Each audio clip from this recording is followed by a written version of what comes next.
Hello everyone, welcome to my channel Saishika entertainment vlogs. कैसे हो आप सब लोग? उम्मीद है आप सब लोग बहुत ही ज़्यादा अच्छे से होंगे।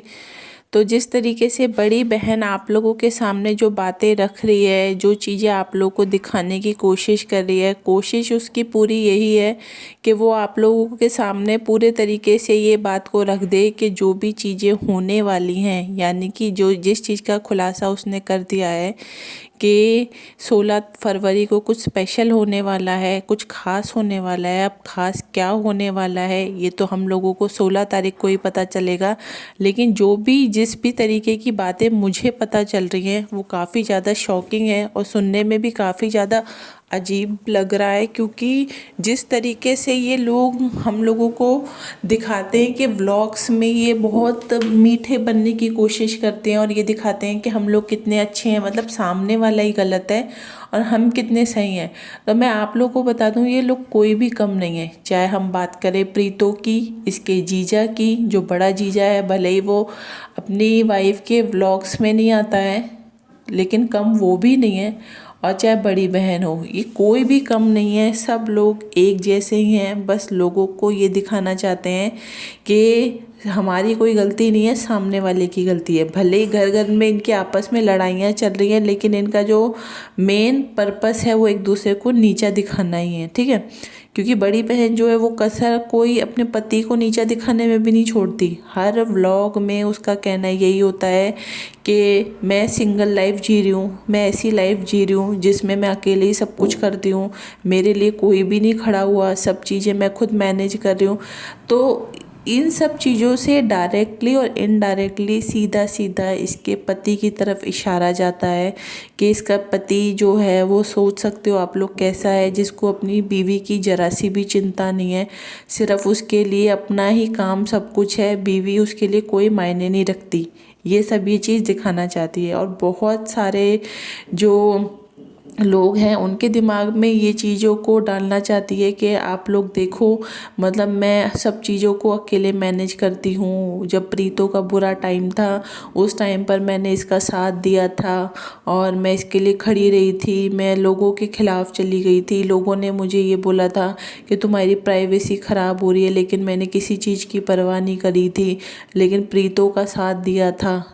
लेकिन इस टाइम पर ये लोगों को ये भी दिखाना चाहती है कि देखो, मैंने सब लोगों के लिए किया, लेकिन जब टाइम मेरे लिए आया, जब मुझे अपनी लाइफ में कुछ नया करना है, कोई मैं नया स्टेप लेने के लिए जा रही हूँ, तो देखो कोई भी मेरे साथ नहीं खड़ा हुआ। ये कुल मिलाकर इसकी पूरी पूरी चाल होती है सब लोगों को बदनाम करने की। लेकिन कुछ चीज़ें ऐसी और भी सुनने के लिए आ रही हैं जो बड़े जीजा से रिलेटेड है, क्योंकि कई सारी बातें हैं जो मुझे भी पता लगी हैं। बताया यही जा रहा है कि जो बड़ा जीजा है उसका मतलब बिल्कुल भी इसकी वाइफ जो है, ये बड़ी बहन, इसकी तरफ बिल्कुल भी इंटरेस्ट नहीं है। क्योंकि ये जिस तरीके की इरिटेटिंग बातें करती है हम लोगों के सामने, सेम उसी तरीके की बातें ये अपने पति के सामने भी करती है। एक बात को 50 बार बोलना, बार बार एक बात की बात करते रहना, तो ये उसको इरिटेट करती है। इतना ज़्यादा करती है कि उसने ये कंडीशन है कि सैटरडे संडे अगर वो ऑफ भी रहता है उसके पास, तो भी वो घर पे ज़्यादा टाइम नहीं देता। लेकिन जब प्रीतो वहाँ पर थी, जब बच्चा वहाँ पर था, तब वो आता ही आता था, हम लोगों को भी व्लॉग्स में देखने के लिए मिलता था। बट अब वहाँ पर बच्चा नहीं है तो वो नहीं आता है। तो अब आप लोग खुद समझ सकते हो कि ऐसा नहीं है कि उसके पास टाइम नहीं है, उसके पास टाइम होता है। ऐसा मुझे नहीं लगता कि दुनिया में कोई भी इंसान होगा जिसके पास अपने घर वालों के लिए बिल्कुल भी टाइम ना हो, ऐसा नहीं होता।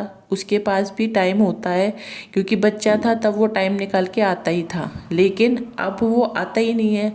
खाना भी कई बार ऐसा हो जाता है कि वहीं पर जाता है उसके लिए, लेकिन वो घर नहीं आना चाहता। वो घर इसलिए नहीं आना चाहता क्योंकि इन दोनों पति पत्नी की भी आपस में अच्छे से नहीं बनती। बस ये लोगों को दिखाने के लिए ये है कि हमारी लव मैरिज हुई है और वो जो है वो बहुत बिजी रहता है। इतना वो भी कोई बिजी नहीं रहता, उसके पास भी इतना टाइम होता है कि वो घर पे आ सकता है, लेकिन वो नहीं आना चाहता। दूसरा ये है कि बहुत सारी और भी बातें पता चलती हैं। कुछ लोगों का ये भी कहना है कि बड़ा जीजा जो है उसका अफेयर चल रहा है किसी के साथ। अब इस बात में कितनी सच्चाई है ये तो मैं खुद भी ढंग से नहीं बता सकती, क्योंकि मैंने भी आप लोगों को कई बार ये बात बोली है कि किसी के करैक्टर से रिलेटेड कोई बात करने के लिए अगर हमारे पास कोई प्रूफ होता है तभी उस चीज़ को बोलना ठीक होता है, क्योंकि सुनी सुनाई गई बातों में कितना सच है कितना झूठ है इस बात को हम नहीं बता सकते। तो मुझे जिस तरीके की न्यूज़ मिलती है सुनने के लिए, तो उन सब चीज़ों में मुझे ये बात भी काफ़ी बार बताई गई है कि जो बड़ा जीजा है उसका किसी के साथ अफेयर चल रहा है, वो उससे कॉल पे बात करता है। बड़ी बहन को ये बातें सारी पता चल चुकी हैं और इनकी कईयों बार इस टॉपिक पे लड़ाइयाँ भी हो चुकी हैं। लेकिन जो बड़ा जीजा है वो मतलब ये जो है बड़ी बहन इसकी कोई भी बात नहीं मानता। उसका कहना ये है कि तू मेरी तरफ से आज़ाद है, जो तेरा मन करे तू वो कर और मुझे भी किसी चीज़ के लिए मत रोक, मुझे भी जो करना है मुझे वो करने दे। तो मतलब इस तरीके की काफ़ी सारी कुछ ऐसी बातें इन दोनों पति पत्नी के बीच में चल रही हैं जो अभी खुलकर लोगों के सामने नहीं आ पा रही हैं। ठीक है, कुछ तो दाल में काला है, लेकिन वो क्या चीज़ें हैं वो आने वाले टाइम में भी हम लोगों के सामने आ जाएंगी। क्योंकि आप लोगों को याद होगा जब बड़ी बहन ने बोला था कि किसी ने बोला है एस्ट्रोलॉजर ने कि इन दोनों का तलाक हो जाएगा, तो वो जो बातें बोली गई थी वो बड़ी बहन ने किसी बेस पे बोली थी, क्योंकि उस टाइम पर इसको कुछ पता चल गई थी ऐसी बातें बड़े जीजा की, जिसकी वजह से इसको भी लगने लगा था कि हाँ ये चीज़ कहीं सच में पॉसिबल हो सकती है या नहीं हो सकती है। और उस टाइम पर आप लोग को याद होगा जब ये हिमाचल में रह रही थी, तब जब इसकी किसी से भी बातचीत नहीं हो रही थी, तब उस टाइम पर ये बड़े जीजा से भी फ़ोन पे बिल्कुल भी बात नहीं कर रही थी। इसने साफ तौर पर बोल दिया था कि बड़े जीजा ने भी मुझे समझने की कोशिश नहीं की, मेरे पति ने भी, उसने भी और लोगों की बातों पे भरोसा किया, लेकिन मुझसे एक बार भी बात करने की कोशिश नहीं की। तो उस टाइम पर भी काफ़ी सारी गड़बड़ चल रही थी इन दोनों के बीच में, लेकिन बड़ी बहन ने खुलकर उन चीज़ों को सामने नहीं रखा था। लेकिन अगर इसी तरीके से चीज़ें चलती रहीं, इन्हीं सब चीज़ों के कारण से बताया जा रहा है कि बड़ी बहन जो अपनी लाइफ के कुछ ऐसे फैसले ले रही है जिसकी वजह से सब लोग इसके खिलाफ हो रहे हैं, तो इन्हीं सब चीज़ों की वजह से ले रही है वो। उसका कहना ये है कि जब किसी को मेरी कोई चिंता नहीं है, जब किसी को मेरी वजह से कोई फ़र्क नहीं पड़ता, तो अब मुझे भी मेरी लाइफ में किसी से कोई फ़र्क नहीं पड़ता।